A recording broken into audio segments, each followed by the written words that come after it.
Faggudu e ɓamtare Afrique. Moussa Oumar Bari.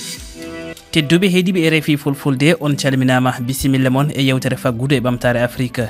toɓɓere men nde ene yewta ko fati alhaali caɗele ɗe golloɓe e fannu mburu gondi e nder leyɗele Afrique. e yeru Sénégal golloɓe e fannu mburu no goyto caɗele kewɗe e nder yontere faltine nde fedde golloɓe mburu Sénégal kolliti guila coggu mburu usta e nder lewru jeego ɓuru faltine ndu golle mabɓe ɗe no gondi e caɗele mawɗe e biyol mabɓe fodde capanɗe jeetati eko fawi boulanger ji walla mbiyen cuuɗi pewnuji mburu uddi ujunere golle mbasama. e nder ɗum heɓe goyti caɗele coggu mburu tongaɗo o caɗele TVA woni sagalle ha eko nandi hen. e nder yewtere nde ma en keɗo jangtore fatude e caɗele ɗe golloɓe e mburu leydi Sénégal gondi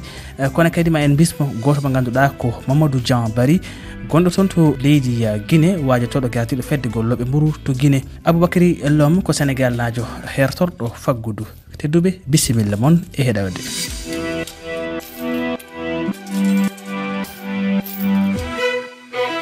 gam fuɗɗade yewtere nde en keɗoto jangtore nde Fadima Sy waɗani en nde jangtore ne yewta ko yewti alhaali caɗele ɗe golloɓe e fannu mburu gondi e nder leydi Sénégal. ne laamu ngu ustino coggu ngu e nder lewru jeego ɓuru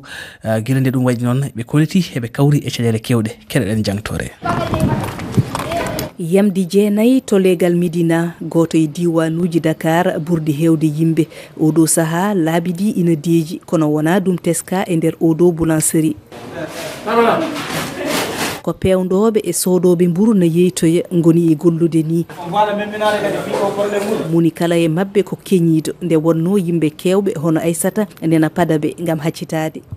aɗa andi mburu soɓe pini adan aɗa wawi defde gosi defa karaw ñaama kono oɗo aduna joni mo gonɗen cotta ko mburu ma mbadda e kafe ma walla cooda mburu ma mbadda e sos. bibbe Sénégal ko ñamoɓe mburu mawɓe ko ɗum saabi boulangerie ji keewi e nder leydi ndi kono limore mabɓe ustima no feewi gila laamu ngu yamiri ustugol buuɗi 5 e coggu mburu o nogasi go lewru jeego mburu yawtudu ndu e biyol Amadou Gaye gardiɗo dental jomen boulangerie. gila coggu mburu usta ñande nogay go lewru jeego mburu hitaɗo ujunaji ɗi e nogay nayyi caggalde min ƴewti golle men min teskima cuuɗi moƴƴinoji mburu hewɗi uddi Dakar ko ɗi capanɗe tati e jeeɗiɗi uddi Touba ɗi nogay e jeetati mburɗi jeeɗiɗi ɗum ko firtata tan ko meɗen wondi e caɗele tiɗuɗe.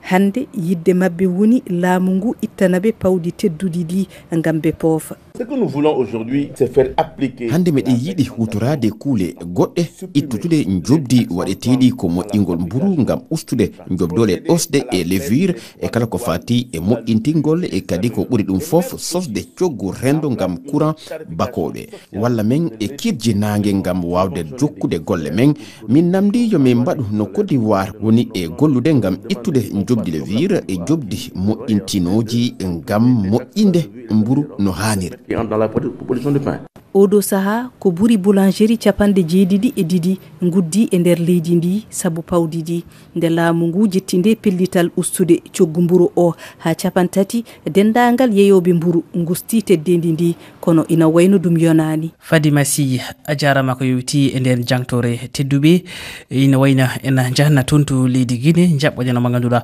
ko Mamadou Jean Bari. a heeɗima nde sattende nde golloɓe e fannu mburu Sénégal gondi hande golloɓe e fannu mburu toon to leydi Guinée woni Bireti ko holno ɓe guurdi e holno sattende nde beele ina woodi e holno ɗum worri. sattende nden no woodi par ce que matériel premiére on ala welde heɓude surtout noon leɗɗe ɗen farine on kan ɗum ɗon no woodi ala manquede mais matériel premiére on iw e leɗɗe ɗen ha e lanɗan ha e ko heddi haray ɗum ɗon no metti heɓude. Afrique ina fadi no feewi ko immoto caggal leydi wona blé to Ukraine walla Russie ha e ko nandi hen e yeru. hande holɗen peeje goɗɗe ɗe yimɓe wawata wadde wasa tun fawade e o farine walla blé immotoɗo caggal leydi. no woodi ka duwa fawede harana e o blé ko woni e iwde Europe ɗum on andi kaaba si ɗum moƴƴinama joni no wawa wonde biredi bantara men kadi no wawa wonda biredi mais il faut financement gouvernement on e indice ji ɗin ɓe yiitida ɓe waɗa financement kelɗuɗo hara blé on joni par exemple si waɗama bantara feccere saku ɗa wawi wadde condi farine on feccere saku ɗum no wawa gollede waɗa biredi ɓami nani reportage e Rafi wano Burkina ɓe waɗi expérience on wo réussi.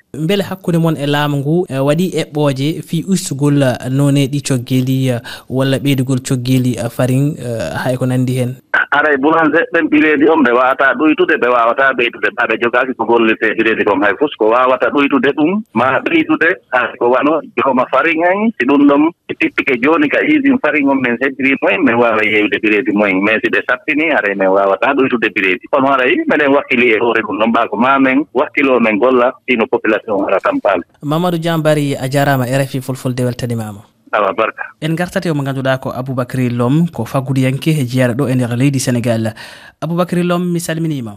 mi salmitima Moussa Oumar Bari mbaɗata nder. Aboubacry en kedima ɗo jangtore kon kadi e yewtere yewtinde alhaali caɗele mburu guuraɗe ɗe e nder leyɗele Afrique ko idi ko foof hande ko holno jiruɗa ɗeɗo caɗele ɗe ɗiɗo boulangeji walla ɓe fiyoɓe mburu guurdi. Caɗele ɗe sa yi ɗum ko mburu coggu mum ko laamu reeni ɗum kañum ko prix homologué. Prix so woni homologué noon il faut que laamu wawa yewtidde jokkodirni ɓe ha mbawa tajjude prix mon poti wadde o. Mais ɗo henna sa ƴeewi mburu gila fuɗɗode mum gila to remete gila blé o rema ɓurɓe wawde remde blé o ko Ukraine e Russie ɓen noon koye guerre goni ɗum firti ko ndemaka ustima kadi pour yaade addoyde toon blé ene ɓeydi wonde compliqué saabu ɗum joni basuji jahotton ɗi assurance o ma ɓeydo kadi coggu ngu ma pour ɓe gadda ɗum ma ɓeydo donc ɗum ɗon fof so rendi sa dañi ɗum addi ha sara frontiére leydi ma ko ɗon hankkadi noon kafeje puɗɗora par ce que ɗon hankkadi ne laamu ngu il faut que wiya est ce que joni so on prix bat mo ardi ha frontiére ma o aɗa andi so yettima addata ko gabbe garata gabbe ɗe il faut que nawete usine aji baɗoji cokkoji ha wonta condi ɓen joni il faut joni fewjene feere beele eɓe ganda hol coggu ɓe jeeyata sac mabɓe 25 kilos par exemple 30 kilos cundi ndi ɓe jeeyata boulangerie donc ɗon déjà il faut que laamu ngu ƴeewa est ce que ustat douane o malla yowat douane o ma yowat taxe uji fof beele ɓen ne mbawa liggade taw so liggima to jaltirta ɗo taw ne yaltira prix mo ganduɗa boulangerie ji ne mbawa kañumen koye mon wawde fewnude mburu taw ene waɗa respecté prix mo laamu ngu fayi ɗo. Kamɓe ɓe ganduɗa ko ardiɓe leydi Sénégal so ƴetti yeeru e maɓɓe tan ndeɓe ustata coggeeli ñamateɗi ɓuuraɗi sohlede e nder leydi ndi ɓe koliti ina wayno ɓe mbaɗi ko wiyete ko subvention fodde 53 milliard kalisi CFA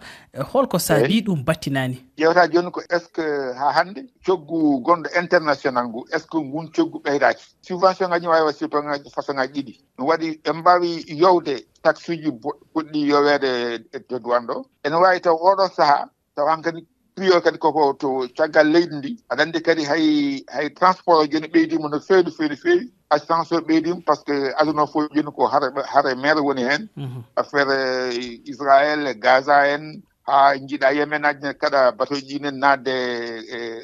e lawol siège ɗum ɗon fof ne adda caɗele ha assistance ɓeydo eɓe namni momtugol ko wiyete ko TVA woni sagalle ɗe douane en mbaɗata ha e ko immoto toon to poruji to e ko nandi en ko yoɓate ko beele ɗum ne hande ko ɗum feere walla ko hunde nde ganduɗa weeɓata waɗandeɓe nde wonnoon no mbiɗa ni chaine ɗo ɗum immotoɗo ina juuti. ɗum ko feere to boulangerie ji kono est ce que ko feere to laamu ngu par ce que laamu ngu sa ƴeewi ayni ñanden tan laamu ɗo e leydi ndi hormum wi budget laamu ngu ene famɗi doole joni donc il faut joni ɓe ƴeewa joni kamɓe koye mabɓe est ce que joni koɓe keɓata e recette aji ɗi est ce que ne wawi ni wurnude subvention ngaji mbawa wadde subvention ngaji ɓe ɓeyde hen koɓe yoɓaɓe ñamal ɓe ɓeyden kadi freje laamu ngu e hormum ne wonde freje fonctionnaire uji tout ça etc. Hande hol peeje ɗe laamu ngu hani daɗɗude gila to banggue hakkude mabɓe e boulangerie ji ɗi woni fiyoɓe mburu ɓe kono kadi to banggue ha hande ƴewgol peeje goɗɗe tan wasde fawade hande e blé gimmotoɗo to Ukraine walla to Russie walla caggal leydi oɗo saaha dal no jirim ɗum ni mbawi tan ko wadde accompagné boulangerie ji beele ene ɓeyda seeɗa kam taw kam beele kam ɓeyde mbawa ɗuminde saabu ɗum perte emploi o kadi moƴƴani leydi ndi saabu ɗum firti kadi ko consommation leydi ndi ustoto so ustima kadi hay entreprise ji gonɗo ɗi ko demande paɗe ko yimɓe cogguji sodoɓeɓe gustoto donc hay demande entreprise ji koddi ni mbawi no wawi dañi hen problème uji quoi. Aboubacry Lom a jarama RFI Fulfulde weltanimama. Merci beaucoup a jarama Seydou Bari. tedduɓe heeɗiɓe RFI fulfulde gasi ha laaɓi taskara men faggude ɓamtare Afrique ha e yontere arore garen e toɓɓere wonde on jarama e kettugol jokkiridade juɓɓudi RFI fulfulde e dow wejidede toɓɓere RFI toɓɓere fera thelal FF on jarama.